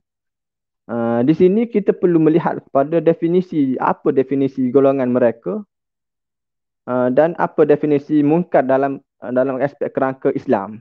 Jadi kalau kita tanya, kalau tengok pada golongan urban atau bandar, dia kata merompak, mencuri, salah guna kuasa, penyelewengan itu kemungkaran yang perlu ditekankan berbanding dengan pelaksanaan syariat. Tapi bagi kita, definisi kemungkaran kita tidak solat. Dan sebagai contoh, pengzinaan ataupun suka sama suka dalam buat perhubungan bersetubuh tidak menjadi kemungkaran dalam definisi golongan-golongan bandar. Tak semualah, tapi ramai yang begitu. Jadi itulah persoalan berkaitan dengan kita kena meletakkan sesuatu ibadat itu, syariat itu bukan kerana ianya berdasarkan ataupun natijah kepada solat ataupun natijah kepada puasa, tapi kita kena akur bahawa itu perintah Allah. Saya ingat kalau waktu sekolah dulu, cikgu matematik tanya, bagi formula, bila budak ni tanya, apa gitu? Dia pun satu jawapan yang memutuskan segala persoalan-persoalan, dia kata, jangan tanya apa. Jadi gitulah untuk berkaitan dengan sepatutnya dia, Ustaz Azizal ni seorang yang boleh katakan rasional, dan uh, boleh memberi rasional lah, nak ulahkan. Cumanya dia tidak beri cemek begitu jawapan. Maksudnya apa? Macam tak adalah apa kena semaya gitu. Dan itulah serangan pemikiran yang berlaku pada hari ini, yang saya kira buku ni anekdot. Dan saya kira bila anekdot ni, ia adalah situasi semasa yang boleh diterjemahkan secara langsung dalam kehidupan kita. Dan bila balik pada tadi, kecek pasal semaya, kecek pasal puasa, tiba-tiba pergi ke semaya. Apa dia perintah Allah untuk orang puasa? Ya ayyuhallazina amanu kutiba alaikumusiyam ala kutiba alal ladzina min qablikum la'allakum tattaqun. Supaya berpuasalah kamu seperti umat-umat terdahulu, supaya kamu bertakwa. Jadi begitulah golongan-golongan yang fikiran free thinker menyatakan aku telah pun bertakwa dengan definisi takwa dia lah. Jadi itulah yang serangan pemikiran yang berlaku yang sangat kuat sekarang ni learning, sehingga menepikan syariat kerana makosid. Kalau dulu famous sembang makosid lah, makosid syariatnya, tanpa memperjuangkan syariat itu sendiri. Dan seterusnya dalam bab ketiga juga, bab ketiga, dia cerita berkaitan dengan apa ni? Menyemak bir al-walidain dalam bulan Ramadan. Maksudnya sejauh mana berbuat baiknya pada ibu ayah pada bulan Ramadan. Jadi dia ceritakan berkaitan dengan perbualan dia dengan seorang sana lah, penduduk Finland. Dia kata, mu tahu tak, mu tahu tak agama Islam ni, dia tidak, mana ayat dia, lupa dah.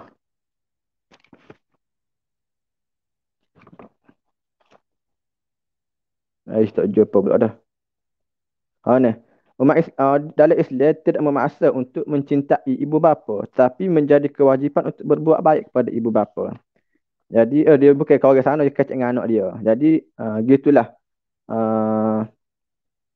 Menceritakan walaupun kalau kita tengok hanya satu jurang pemisah yang sangat kecil antara cinta dengan buat baik itu, dan buat baik itu sebenarnya menatijahkan kepada cinta. Tapi ia berbalik kepada pengalaman kehidupan anak sebenarnya. Kalau kita nak menyatakan cinta, bagaimana hari ini bila ibu ayah yang kata sibuk mencari rezeki ni, dia mengswastakan anak dia pada mana-mana tempat, asal dari umur kecil lagi, hantar nasri, balik malam, tak ada peruntukan masa yang menunjukkan kasih sayang seorang bapa ataupun ibu kepada anak, menyebabkan anak tidak, bila anak besar dah pun matang, dah pun pandai berdikari, dia tidak nampak kewujudan seorang ayah ataupun ibu dalam kehidupan dia.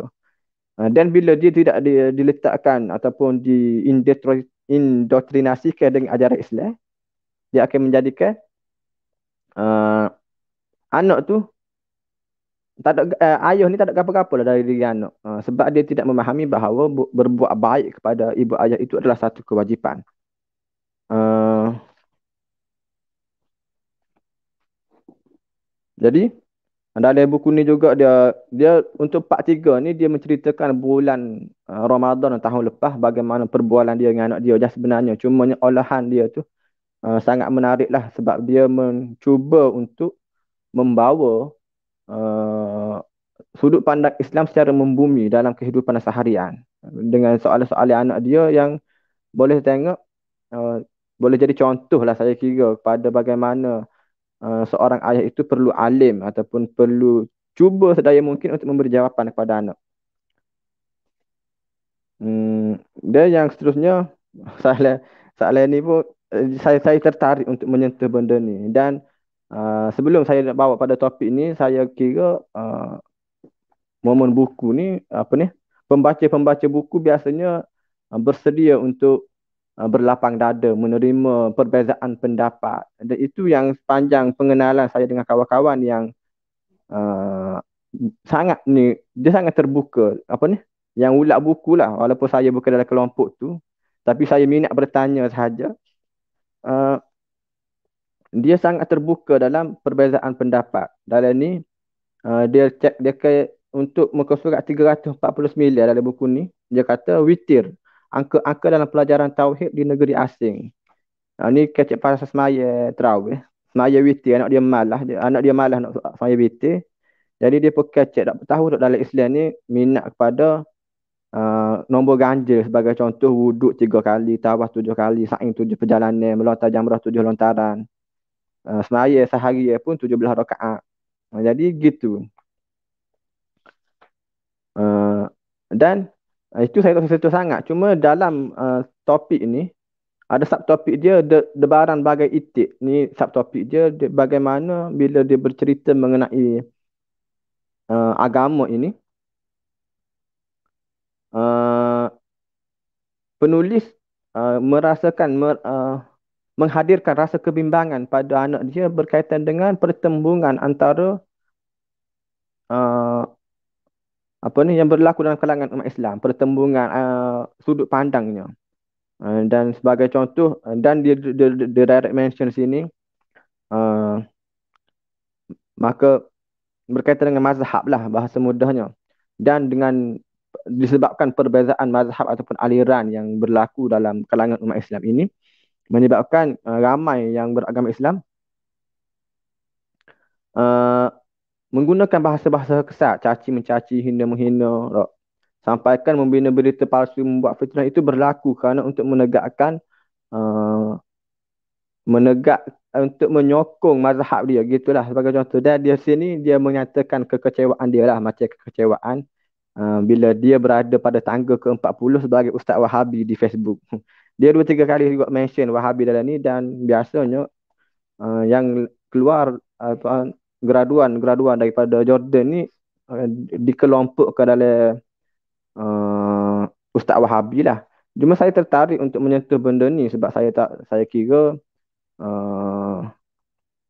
sebagai apa ni kita bercakap lah ni kita nak kecek pasal politik kita kesatuan antara dua parti terbesar Malaysia antara PAS dengan UMNO dan kita hanya kecek seakan-akan persengketaan politik sahaja yang perlu dijernihkan padahal di sana ada lagi persengketaan yang saya kira sangat lama pada kita orang awam ni telah pemuak dengan pertembungan asatizah di media sosial.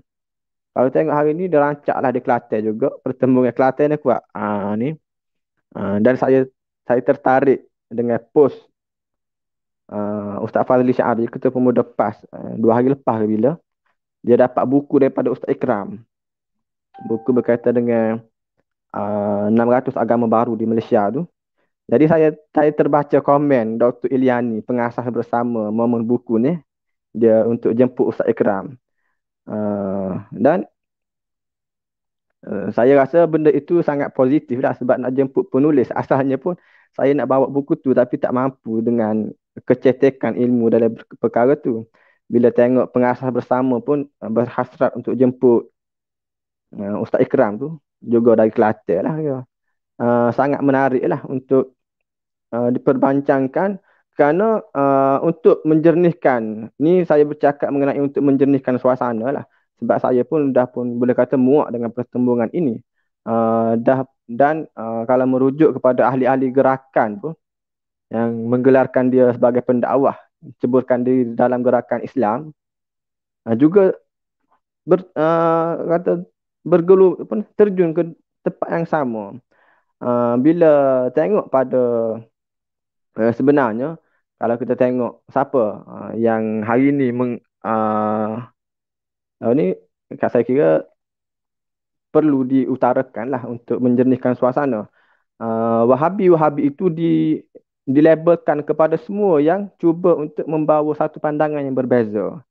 Jadi Wahabi itu adalah satu konotasi yang sangat buruk. Ada bila dengar Wahabi saja, buruk, menjadikan ia satu indoktrinasi juga kepada kita. Ustaz Wahabi jangan dengar. Dan saya pernah alami benda ni pada ayah saya sendiri. Bila dia mendengar, bila saya kata, ada lagi tahlil lah ni. Gitu lah lebih kurang saya tanya ayah saya. Walaupun saya pergi, jangan tahlil, tak ada apa pun. Lepas tu dia kata, apa tanya gitu? Dengar Ustaz mana ngajar? Saya kata, Ustaz ni tunjuk di telefon. Lepas tu dia kata, Ustaz ni Wahabi. Jadi saya tak tanyalah abah saya berkaitan dengan apa ni? Apa itu Wahabi bagi begini-begini. Kita mencari jawapan bahawa sebenarnya ini satu perbahasan akademik yang sangat panjang.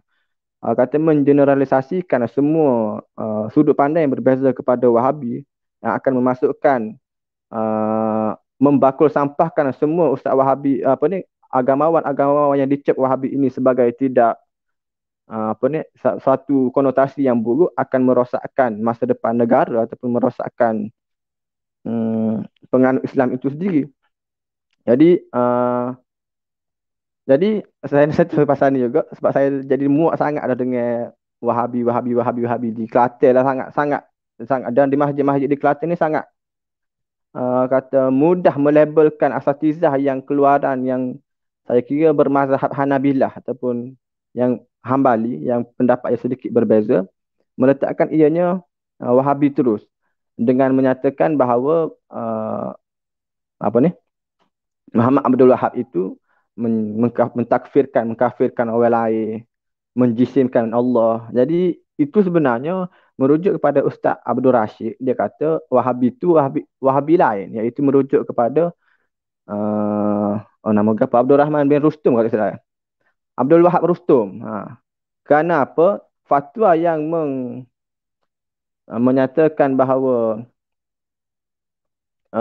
Wahabi itu sesat, membongkar penyelewengan Wahabi kalau tak silap, oleh seorang ulama pada kurun ke-9. Padahal Muhammad bin Abdul Wahab lahir pada kurun ke-10 ataupun 11. Menunjukkan bahawa Wahabi-Wahabi yang rosak, yang konotasi yang rosak itu merujuk kepada Abdul Wahab yang lain. Bukan Abdul Wahab yang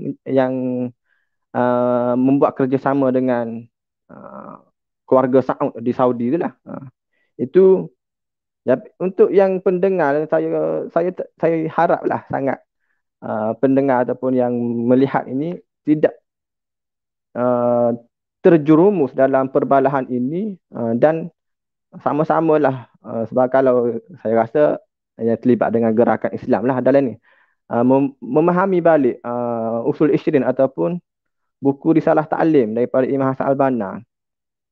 Tu ada orang komen tu, Abdul Muhammad Afif tu. Itu satu yang penyelewengan fakta ataupun tuduhan liar, yang sangat liar kepada Muhammad Abdul Wahab. Yang kalau menunjuk kepada Dr. Wahbah Zuhaili, ianya seorang mujaddid. Dan Syekh Yusuf Qardawi pun menyatakan ia seorang yang pendekatan yang sedikit keras. Cumanya melihat kepada sejarah lah bagaimana berlaku suasana umat Islam pada waktu itu untuk kita menyatakan kenapa beliau bertindak begitu. Jadi yang terakhir sekali, dalam isi-isi yang sangat saya menarik pada saya, pukul 11.20 tu, kecek story baru ni. Sebab buku ni banyak sangat konten, jadi sehuraian saya tu jadi panjang. Minta maaf lah, pengajar panjang pula. Bolehkah dua agama? Yang anak dia tanya, bolehkah dua agama? Jadi dia berkata, kenapa nak, saya tak ingat dah perbualan dia. Boleh tak kena lebih pada satu agama? Lepas tu dia pun untuk menjawab ni, dia membahaskan, mengajar anak dia daripada tafsiran Quran lah dengan surah Iqra itu sendiri. Iqra bismi rabbikal ladzi khalaq. Yang khalaq itu merujuk kepada dengan nama Tuhanmu yang maha, yang mencipta. Maksudnya uh, dia perlu meletakkan satu dua sudut pandang yang berbeza. Tuhan yang disembah, Tuhan yang mencipta. Kalau kita tengok pada agama lain, Tuhan yang dia sembah itu Tuhan sembah semata-mata, dan dia tidak meletakkan Tuhan yang dia sembah itu sebagai Tuhan yang pencipta. Jadi boleh dia pun tanya anak dia balik, Ustaz Rizal ni. Dia kata, mana ya? Dia tanya balik anak dia, boleh tak kalau nak sembah kepada Tuhan yang kita telah pun, mana ni kata. Dia pun adalah menceritakan bahawa kalau ada dua Tuhan akan berlaku pertumbungan yang akan merosakkan. Dan di sini saya nak sentuh sebenarnya bagaimana Tuhan yang disembah dengan Tuhan yang mencipta itu berkaitan dengan sunnatullah dengan syariatullah. Bahawa Tuhan, ilmu sains yang berlagak di sekeliling kita dengan fenomena alam ini juga adalah ciptaan Allah. Dan ilmu agama yang kita buat ritual harian, solatnya, zakatnya, berlaku baik pada ibu bapanya, menutup aurat, itu adalah ilmu agama. Di mana Tuhan yang menciptakan alam semesta ini dengan Tuhan yang menciptakan syariat ini adalah Tuhan yang sama. Dalam konteks pada saya lah, ulasan saya sendiri, sudut pandang katalah untuk membuat apa-apa perkara, untuk contohnya membuat program, jangan kita membuat perkiraan insya-Allah akan berjaya, Allah akan bantu kita sebab kerja Islam contoh. Dalam masa yang sama tiada pun usaha untuk menjayakan program tersebut. Sebagai contoh, program apa? Ikutlah rehlah ke kem jati diri ke apa, perbincangan mengenai kerja Islam insya-Allah akan dapat input pada budak-budak ataupun peserta. Tapi inisiatif bagaimana perbincangan untuk modulnya dok gapo dok, itu yang terlepas pandang oleh yang menggelarkan diri dia sebagai pendakwah. Anda tengok gitulah. Jadi bila lepas dia buat banyak tu, diceritakan dia ni mati tas lah. Jadi itulah isi-isi penting yang saya kira yang menarik bagi saya. Banyak saya ulah ke cek story ni. Dan saya sarankan baca. Untuk dengan gitulah, saya serahkan balik pada moderator. Baik, Alhamdulillah. Panjang lebar saudara Izzat mengulas berkenaan dengan tadi, tanya berkenaan dengan bahagian yang paling dia sukai lah. Tapi baik betul lah bahagian yang dia suka tu. Jadi saya kira tu adalah kata yang dikupas tu adalah semua dah. Maksudnya meliputi semua bab lah. Dan berkenaan dengan worldview kehidupan kan. Jadi saya sentuh sikit lah berkenaan dengan soalan ke apa persoalan yang ditimbulkan. Saya minat anak saya minat Lady Gaga Ustaz. Okay. Jadi macam mana bila seorang bapa ni nak mendengar dan nak komen ataupun nak respon macam mana. Jadi sebagai bapa ni tak perlulah nak ngepek ataupun beletih lah kenapa anak nak suka ni, kenapa nak ni. Tapi fokus kepada macam tadi Penda sebut macam mana bagaimana anak tu terjemah sebagai seorang hamba. Berbalik pada perhambaan semula lah. Jadi banyak lagi lah antara yang dah disebutkan dan saya kira dah meliputi realiti kehidupan semasa. Ada isu-isu semasa, ada pedofilia tadi, ada realiti K-pop, dah disentuh lah, dah banyak dah disentuh. Jadi saya kira lah tadi pun mungkin untuk seterusnya ni mungkinlah kita boleh dengan jelas ke? Boleh, jelas. Okey. Mungkinlah kita boleh jawab 2-3 soalan. Okey, daripada Muhammad Aiman Hakim. Boleh kongsikan apakah maqasid syariah untuk mempelajari ilmu parenting ini dari perspektif kaum lelaki? Dapat ke soalan? Cuba untuk Mungkin hadam sekejap. sedikit lah. Boleh kongsikan apakah maqasid Gitu. syariah?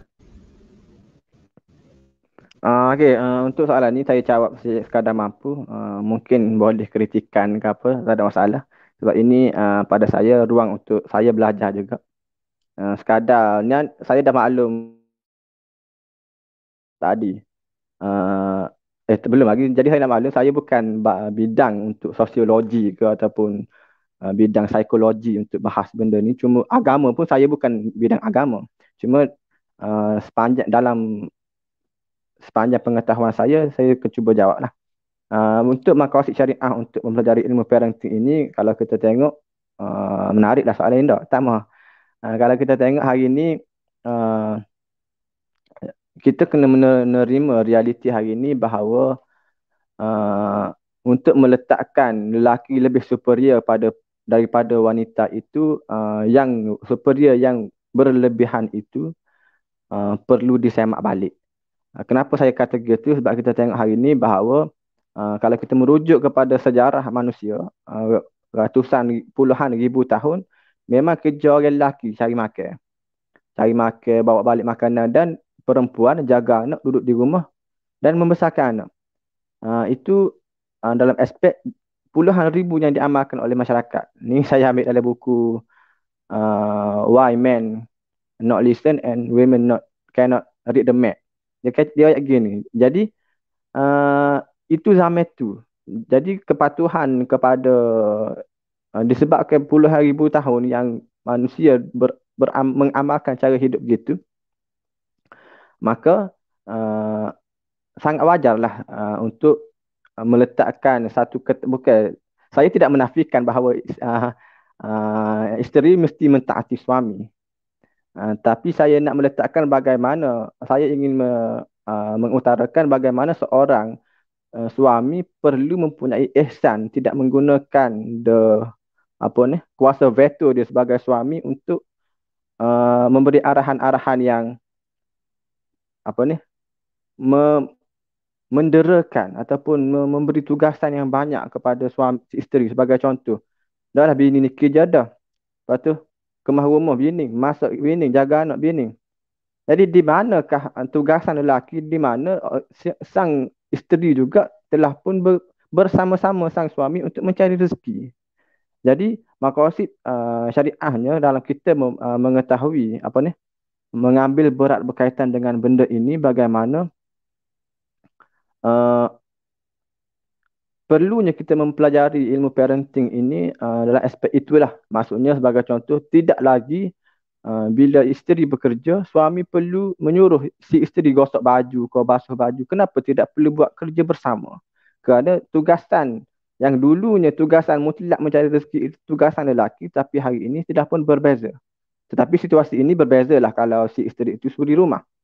Itu untuk yang sama-sama bekerja. Itu yang pertama. Yang keduanya, kalau kita tengok pada hari ini, kenapa perlunya parenting dalam kalangan orang lelaki ni? Saya dah sebut tadi bahawa hari ini orang wanita melihat lelaki ini biasa. Sebabnya menjaga diri sendiri, perlindungan lelaki, orang perempuan boleh dalam ni. Cari rezeki, orang perempuan boleh dalam ni. Apa lagi? Berdikari, nak ke mana-mana, ke hulu ke hilir, orang perempuan boleh drive dalam ni. Dalam masa yang sama, lelaki menunjukkan satu masalah nilai yang sangat berat dengan adanya berlaku penderaan yang sangat kritikal. Berlakunya suami-suami dayus yang membiarkan isteri berpakaian seksi memaparkan di media sosial. Apa perlunya seorang lelaki jika dia tidak boleh mengemudi seorang perempuan? Itu mungkin persoalan yang keluar daripada mulut perempuan. Dan daripada perspektif parenting pada Islam lah, saya kira sebab maqasid syariah, dalam ilmu parenting ini rumah tangga, bukan parenting anak pula, benda lain. Bagaimana seorang suami, seorang ketua keluarga perlu memastikan si isteri patuh dengan dunia tanpa sempadan ini habis dipaparkan di media sosial, menjadikan wanita lelaki jatuh kepada dayus.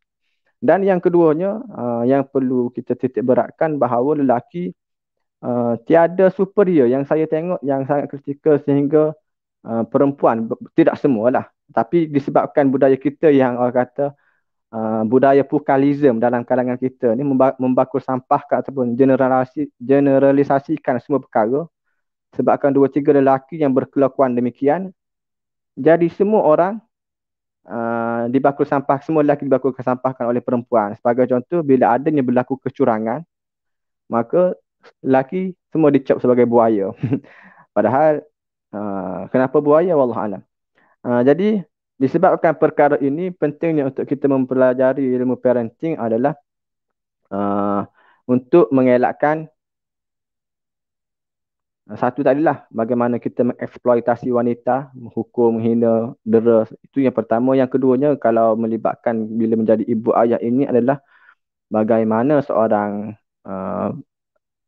rakyat kan dalam buku ni menceritakan usaha dia sebagai seorang pendengar yang baik, seorang pendidik, bukannya hanya menghukum. Dalam ni pun dia kata biarpun menghukum itu adalah satu perkara yang mudah, amarah itu boleh dilepaskan sekaligus dengan apa ni, hukuman-hukuman itu, tapi ia tidak mendidik. Jadi bagaimana makosid syariah yang kita dapat daripada ilmu parenting ini adalah bagaimana hukuman itu sebenarnya tidak mendidik, kerana ia tidak memberi kefahaman kepada anak-anak. Kalau melibatkan anak-anak, tadi saya berkaitan dengan isteri. Jadi itu dua perkara lah yang saya kupas berkaitan dengan itu. Jadi saya rasa boleh pada soalan lain lah, Dok. Okay, baik. Harapnya menjawablah soalan. Okay. Inilah satu sekejap. Ada juga lah. Okay, untuk perkahwinan, Jabatan Agama wajibkan kasus perkahwinan boleh berkahwin. Kerana parenting. Ini ibu bapa mampu khusus parenting. Setuju tak Tuan Izzat? Handsome lagi beriman. Okey, dapat. Untuk selain check up rutin kepada ibu mengandung, perlu juga mereka melalui kursus parenting sebelum melahirkan anak. Ada jalan untuk kita buat, mungkin pajak KKM atau CKM atau pejabat seterusnya. Okay, mungkin ada ke?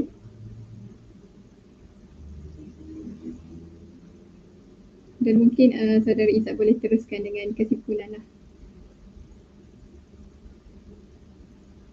Okey, masuk balik. Terkeluar tadi. Dengar ke? Hello, hello. Okey, kita dekat. Okey, hello. Untuk menjawab soalan Ahmad Fahmi Mokhtar ni, sahaja tanya ni.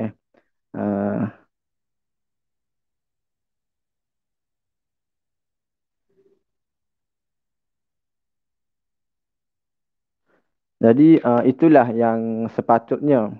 Cumanya kalau kita melihat kepada bidang kuasa ataupun manpower yang ada pada jabatan agama pun sangat kurang. Dan sekalipun buat kelas, sejauh mana ataupun buat kelas pada parenting untuk ibu-ibu, ayah-ayah yang di luar sana, sejauh mana keberhasilan kita tak tahu. Kerana untuk perkara ini bukan untuk dibuatkan secara one off ataupun sekali kelas, 2-3 kali attend kelas dah dapat menyelesaikan masalah dera ke, masalah pukul anak ke, masalah mengabaikan nafkah ke. Itu tidak semudah itulah. Cuma satu persoalan yang masih menjadi tanya-tanya pada diri saya, bila kita memudahkan, bila urusan perkahwinan ini dimudahkan, maka berlakulah kes yang kita tengok pada hari ini sangat banyaklah. Buang anak, pukul anak, mengabaikan nafkah bagai tu. Tapi kalau Majlis Agama Islam meletakkan satu kriteria ataupun syarat yang tinggi kepada bakal-bakal pasangan, menyebabkan yang tidak lepas kriteria ataupun syarat dia tu tidak dibenarkan lagi berkahwin, maka berleluasalah zina. Jadi itu persoalan yang kita kena jawab bersamalah. Jadi saya bersetuju dengan cadangan Ahmad Fahmi ini, Ahmad Fahmi Okta. Uh, why not tidak adakan kursus parenting pula lepas kahwin tu untuk berhadapan dengan masalah-masalah ataupun mehnah yang akan dihadapi selepas berhadapan dengan masuk pada alam perkahwinan ni. Okey, itu sahaja untuk soalan saudara Fahmi.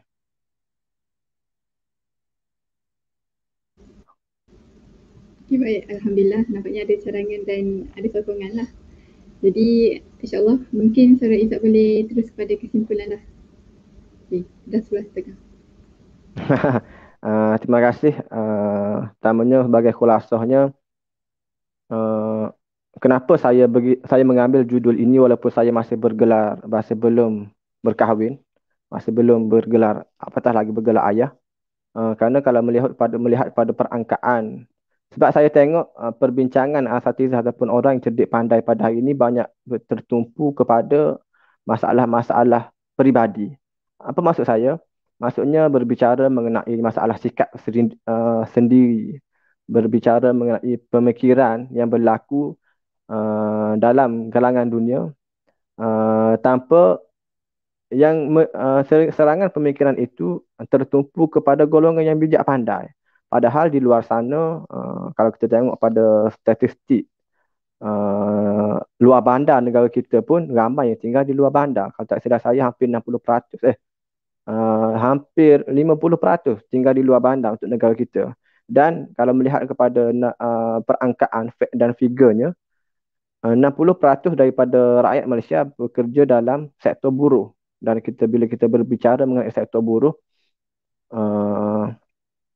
dia tidak banyak memperuntukkan masa bersama keluarga kerana telah pun menjadi hamba kepada kapitalis. Itu bahasa kasar yang saya guna.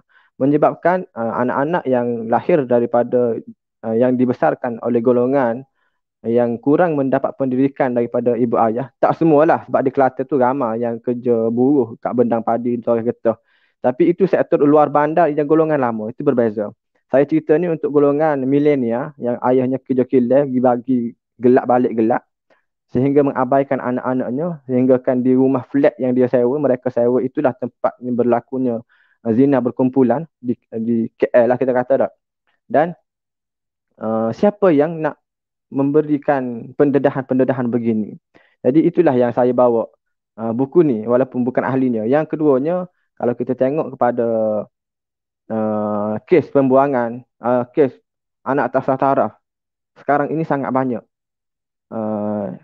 Dan dalam aspek dah lah banyak dah anak tak asal taraf, tetapi sektor pendedahan ataupun pendidikan berkaitan dengan kepentingan ilmu parenting ataupun rumah tangga ini sangatlah masih biasa, masih sama.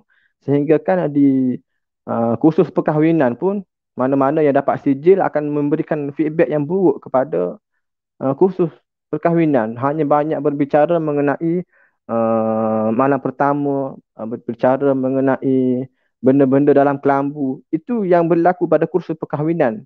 Mungkin semua yang mendengar ini dapat mengiyakan ataupun menafikan ia. Tapi ramai kursus perkahwinan yang boleh dikatakan tidak memberi pendedahan yang sepatutnya. Untuk elakkan audien mengantuk, maka topik-topik di kelambu ini dibuka secara berterusan untuk kursus perkahwinan. Ini pengalaman saya lah dan pengalaman kawan-kawan. Dan untuk 2000, kita berbicara mengenai keruntuhan moral yang sangat besar sekarang ni. Kalau kita tengok, pada tahun 2005 hingga tahun 2015 berlaku 526 kes pembuangan bayi. Satu angka yang sangat besar lah. Dan 2005 hingga 2000 pada tempoh yang sama juga 532,158 anak tak sah taraf yang berdaftar dengan JPN. Itu saya rujuk ISMA lah yang banyak memperjuangkan berkaitan dengan benda ni. Jadi begitulah sedikit sebanyak yang khulasahnya pada saya bagaimana kita melihat hari ini tembok kepedulian kita kepada masyarakat kita, kampung kita, seperti mana tingginya, tebalnya tembok yang memagari rumah banglo kita. Itulah yang berlaku pada dunia yang mengutamakan ialah kita semualah terlibat sama sehingga kita mengabaikan sejauh mana jiran disebabkan tembok yang tebal, pagar rumah yang dinding yang tebal itu menyebabkan kita tak tahu bahawa jiran rumah kita tu, anak jiran rumah kita tu buat maksiat. Jadi itulah khulasah yang saya, dan yang terakhir sekali kalau sahabat-sahabat tengok atas tu ada Villa Mawaddah. Dan saya sebagai staf penggerak kat sini, kat Villa Mawaddah ini adalah satu tempat untuk golongan-golongan yang kurang bernasib baik, khususnya budak-budak. Dan tujuan utama Yayasan Amal Malaysia menubuhkan tempat ini adalah untuk melawan kristianisasi di ibu kota lah, Kuala Lumpur yang sebenarnya. Dan golongan-golongan yang gelandangan yang mudah diambil oleh golongan misioneri Kristian ini, kita mahu lawan, Yayasan Amal mahu lawan benda ni. Jadi tubuhlah tempat ni, Villa Mawaddah. Cumanya bila kita targetnya adalah golongan yang kita nak lawan dengan golongan-golongan misioneri ni yang menjaga akidah anak-anak generasi kita lah. Cumanya kemasukan di sini yang tidak sama seperti apa yang kita nak. Maksudnya apa? Ramai yang masuk daripada galangan kegagalan ibu ayah yang kita bincangkan tadi lah. Ayah kaki pukul, ayah drug user, ibu masuk penjara, anak tak sah taraf, yang lari kepada agenda asal untuk melawan kristianisasi yang lahir daripada Kuala Lumpur. Dan mungkin boleh semak, walaupun page Villa Mawaddah tak aktif sangat, boleh semak benda tu. Cuma hasrat murni ini saya kira adalah tanggungjawab bersama untuk satunya pendedahan kepada institusi kekeluargaan yang boleh dikatakan agak lemah. Dan yang keduanya, bagaimana perlu kita bersama-sama berganding bahu melawan kristianisasi yang sedang rancak yang berlaku yang menyerang gelandangan ataupun golongan bernasib baik di Kuala Lumpur. Jadi itu sahaja untuk hari ini. Terima kasih kepada semua, khususnya Momo Buku dan PAMI, Yayasan Amal, Villa Mawaddah dan yang lain-lain. Akhir sekali, minta maaf kerana mengambil masa yang sangat lama. Itu sahaja daripada saya. Wabillahi taufiq wal hidayah. Assalamualaikum warahmatullahi wabarakatuh. Waalaikumsalam warahmatullahi wabarakatuh. Alhamdulillah, saya kira kesimpulan yang padat lah sebentar tadi oleh panel kita, Saudara Izzat. Jadi sekali lagi minta maaf untuk komen-komen yang tak sempat kita baca lah, sebab kita menghampiri 2 jam lah. Jadi insyaAllah berkenaan dengan ini lah, berkenaan dengan buku ni, sebenarnya kita menghadapi satu defisit kemanusiaan ataupun cabaran-cabaran yang besar lah dekat luar sana. Jadi sebenarnya bapa ni boleh buat lebih baik lagi. Dia kata berfikir, slogan dia, berfikir dengan hati dan berperasaan dengan akal ni sebenarnya dapat menatijahkan manfaat dan kebaikan lah, khusus untuk bapa dan seisi keluarga. Jadi untuk akhirnya, saya nak ucapkan terima kasih kepada semua yang menonton. Dan saya mewakili Momo Buku memohon kemaafan lah atas segala kekurangan. Jadi terima kasih daripada saya Atika Sudin dan Saudara Izzat. Wallahualam. Assalamualaikum warahmatullahi wabarakatuh.